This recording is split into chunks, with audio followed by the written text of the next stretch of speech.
Why don't we jump into one of those right now? You said you have a good feeling for what it is that the agencies are looking for. So what is it that they're looking for? What's the number one thing that they wanted you to search for in those slush piles? Well, I'm going to say something that people won't like, and but it's the truth. When you start reading either for an agency or as an editor for a publishing house, you don't always get very far into the book.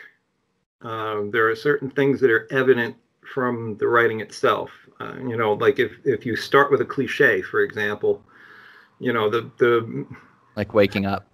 Yes, that was exactly the one that I was going to mention. But that's always, it's a dead giveaway that this person has not paid enough attention to trends. They haven't read enough. And that becomes really glaringly evident to someone who's read a lot of submissions. The writing itself, like and people agonize over it, the spelling and the punctuation. People agonize over that, and I find that to be less of a problem than the method of telling a story. And I'm concentrating on storytelling. I don't know why, but because I do probably equal amounts of fiction and nonfiction. Poetry is very difficult to do because there's just such a variety of styles, but really for fiction writing, what a newer writer's looking to do, you need to impress the publisher or the agent, either one. And a lot of that has to do with writing a good proposal, which people don't understand.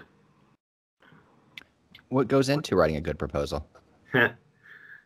That's a nice follow-up.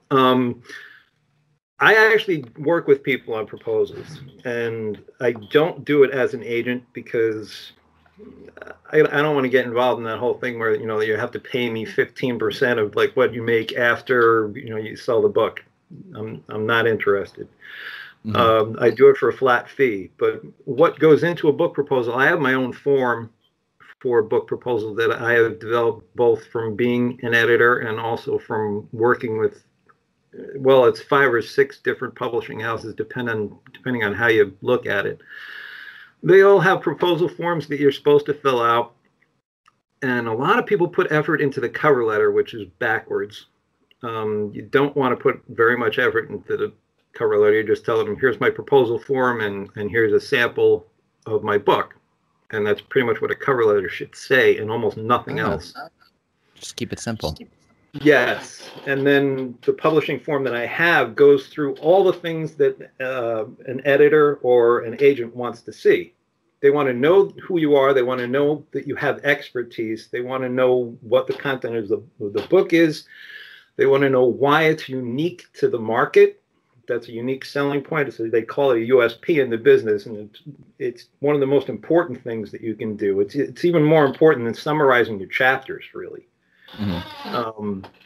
And this is actually more for nonfiction at this point. It works a little bit in fiction, but not, the fiction has to speak for itself. Mm-hmm. Nonfiction, people don't know this, but you can sell the book without writing it. And I did that every time. I never wrote a book before I sold it. Wow. And that surprises people. Fiction, maybe not so much. You should probably have a very good feel for what you've written in fiction, and if it's complete, that's probably better. But you can see the relative risk there. The reason why I've spent most of my time in nonfiction writing is because I can sell a book before I write it, whereas fiction is much more risky. It's also much more difficult.